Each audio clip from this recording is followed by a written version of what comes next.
Welcome into Bears Now by Chat Sports. I'm Harrison Graham, and today's show is presented by True Classic Tees. Rocking one of their tees right now, very comfortable. You can rock these at happy hour, at your house, at work. Obviously, I wear them on these shows all the time. Look good, feel good, play good. TrueClassicTees.com/chat. Promo code chat to get 25% off. All right, Gary kicks off this mailbag. Harrison, Bears cut candidates. You know, we'll definitely do a video of this in the offseason, probably multiple times, but guys that really stand out right off the bat. Cody Whitehair. He's been okay this year. He's getting older. I think you can do better at left guard. I think he's a guy you could cut. I wouldn't do this, but Eddie Jackson, you could save almost half of his contract if you cut him. Now, you would eat about $9 million in dead cap. I would bring him back if he gets healthy from that Lisfranc injury, because I think he's a leader and he was a good player on this team this year, but he could be a guy. You know, I'd have to look at some other names on top of it. How about this as a dark horse? How about Larry Borom?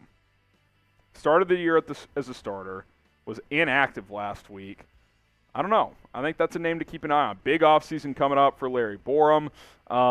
You know, there's some other names that are going to be in the mix, and we'll definitely break down more. But I think Cody Whitehair is the big one. You can save money. I think you can upgrade there. You know, he's just okay at this point. He's not a great player anymore. Lucas Patrick, too, by the way.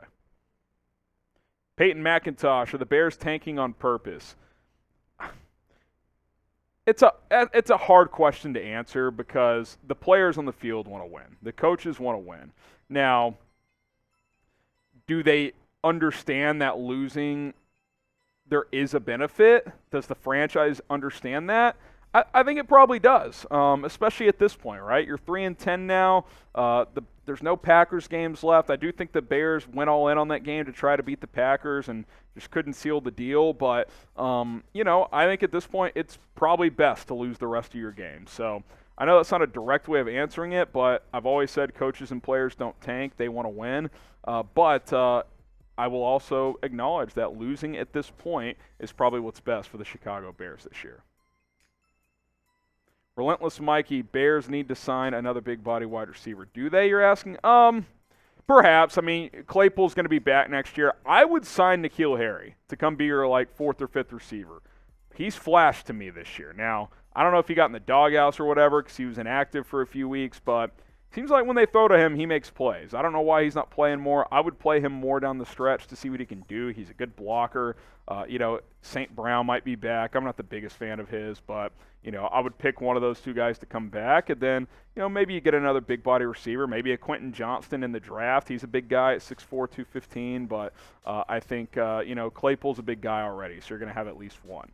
Do you want the Bears to tank? At this point, I mean, is there anyone out there who wants to win these last 4 games?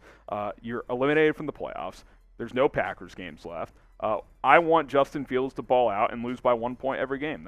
That's probably what's best for this team at this point. So type T for tank or D for don't. But just know winning has a consequence at this point. It does. J-Bill's games. Carter or Anderson or trade back for a haul and get Johnston or Addison. If you get an absolute haul, that feels like the best route because I've been doing these mock drafts. It's like, man, when you get this extra capital, you get so many more picks, and this team has a lot of needs, man. Like, don't get me wrong. If the Bears draft Will Anderson or Jalen Carter, I'm going to be excited. That's going to be a major impact player from day one. But if you can trade back and get 3 impact players from day one, some on offense, some on defense, and have more darts in the middle rounds to maybe have day one contributors and long-term pieces, that's appealing as well, especially when you have more than one need. It's not like this is one big piece away. Like, you need, like, I would say with what you have in your roster right now, you probably need at least 15 players that play real snaps that next year that aren't on your team. Now, that doesn't mean they have to be, like, great players. I would say you need 5 impactful players, 5 more like starter to fringe starter / major contributors, and then 5 other guys that, you know, sometimes are impactful, right? Like special teams or, you know, backups that, you know, have a big game here and there. Like, you've got holes, man. You got to get better on this roster. Ryan Gardner, would you focus on defense or offensive line the first 3 rounds? It depends. I think it's a stronger defensive line draft, so maybe offensive line and free agency is a place that Ryan Poles could address that spot. But there's a lot of time between now and the draft. The NFL Combine. We'll see, how these draft boards move around because, things change between now and April. So I think both are a focus. I think this draft is better on the defensive line, but that doesn't mean you can't draft offensive linemen. There's still going to be some good ones.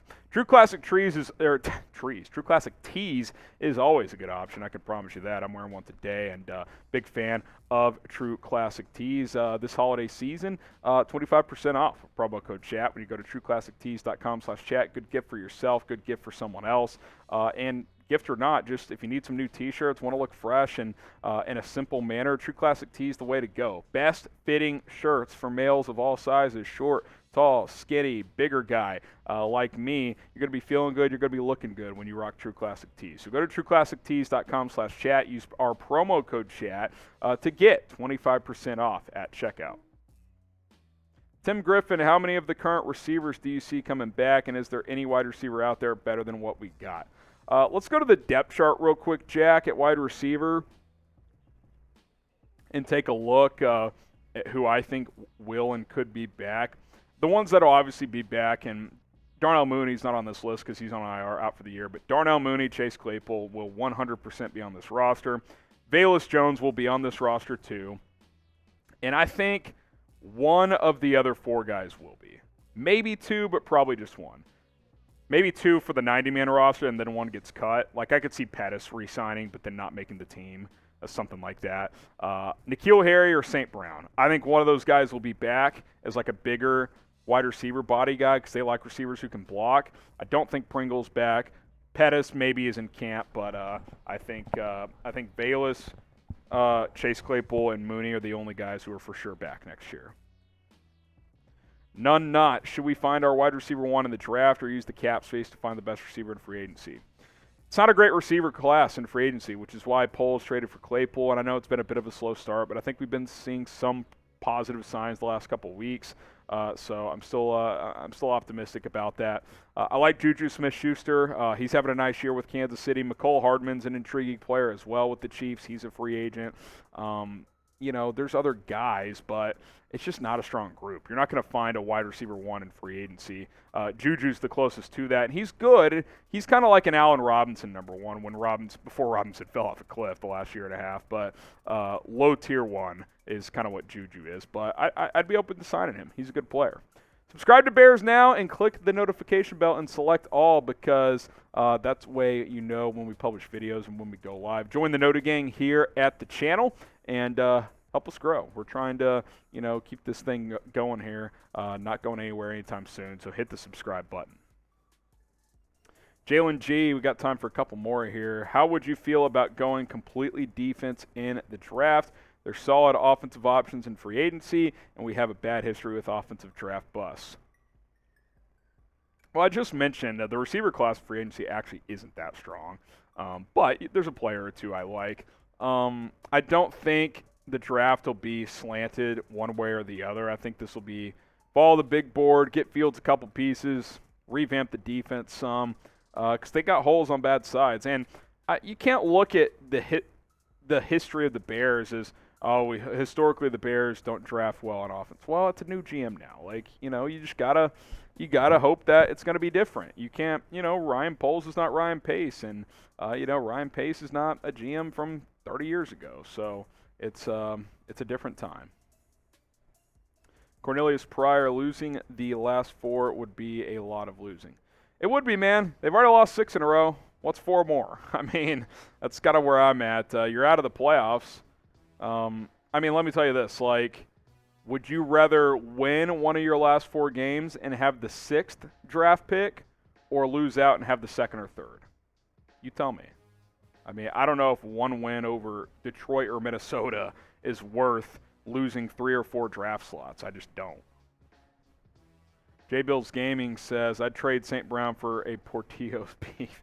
Well, St. Brown's free agent after this year, so you can't trade him, but I hear you. I will say what sucks about him running that bad route there is that was probably his best receiving game of the year. Got behind a defender for a deep ball, hauled that in, had a couple other catches as well. Yeah, that was a tough one. That was not a good route whatsoever. You know what to do. Type FGB in the chat. Packers are fraudulent. The Bears should have beat them, but Bears kept their draft slot, so you got that going. FGB, if you hate the Packers, you know what FGB means. Green Bay. Green Bay. Get the FGBs going. Gary says 3 years, $30 million for Saquon Barkley. Whew. Tempting. We've talked Saquon a couple times. Maybe. If that third year was like non-guaranteed or hardly guaranteed, I would consider it. He's got injury history, but he's an upgrade over Montgomery and a Saquon Khalil Herbert backfield with Justin Fields. That's pretty fun to think about. Peloton, what about Jack Conklin? Intriguing. I think he could be a right tackle option for sure in free agency. I think he's a guy that I would definitely take a look at for sure. The missing link is the bad play call, partly due to tanking, has been multi-run plays when should have been passed to help lose the game. Here's the thing, though, guys. Everybody's like, oh, that was a tank play call. Do you really think Eberflus is getting the call from Poles and like, hey, tell Getsy to hand it off here let's run Wildcat. No, that doesn't happen, guys. Like, don't get me wrong. I like me a good theory out there, but it's one thing to think that the moon landing didn't happen. It's another thing to think that Ryan Poles is calling in plays into the headset saying to tank. So I just don't think it happens. And by the way, I think the moon landing was real. I don't think that theory, but you know my point. So I don't think that play call is due to tanking. All right, there you go. All our questions on today's show. Appreciate everybody for submitting them. And if you didn't get your question answered, at HGramNFL on Twitter and on Instagram. It's at HGramNFL on Twitter and on Instagram. Hit me up over there.